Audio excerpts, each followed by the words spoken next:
আমরা যখন এই দুনিয়াতে জন্মগ্রহণ করেছি তখন আমরা উলঙ্গ হয়ে জন্মগ্রহণ করছিলাম। যখন আমাদের হয়াত শেষ হয়ে যাবে, মরে যাওয়ার সময় হয়ে যাবে, আল্লাহ ডাক দিবেন, তখন আমাদেরকে ঠিক উলঙ্গ হয়ে যেতে হবে।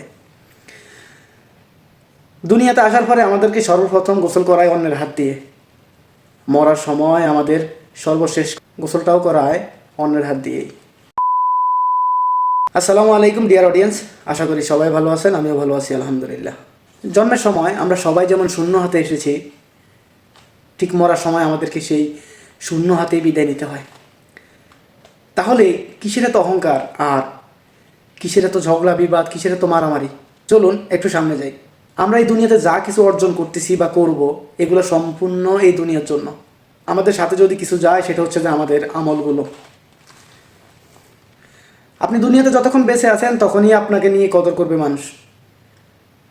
যখন আপনি মরে যাবেন একটু কান্নাকাটি করবে, 1 মাস 2 মাস 3 মাস অথবা 1 বছর, তারপরে সব নিমিষে আগের মতো হয়ে যাবে। আপনি আমি পড়ে থাকবো শুধু একটা স্মৃতি হিসাবে।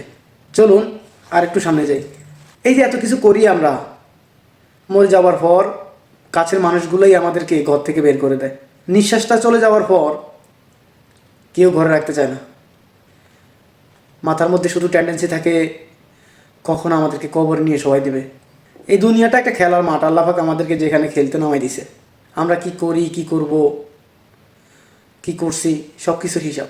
আসুন না একে অন্যের পিছনে না লেগে, গীবত না করে, অহংকারী না করে, ঝগড়া বিবাদ মারামারি কাটাকাটি, জায়গা জমি নিয়ে দ্বন্দ্ব, ভাইয়ে ভাইয়ে শত্রুতা, এগুলো ভুলে যাই। যতক্ষণ বেঁচে আছি ভালোবেসে থাকার চেষ্টা করি, সবার সাথে মিলেমিশে। সবাই ভালো থাকবেন। আল্লাহ হাফেজ।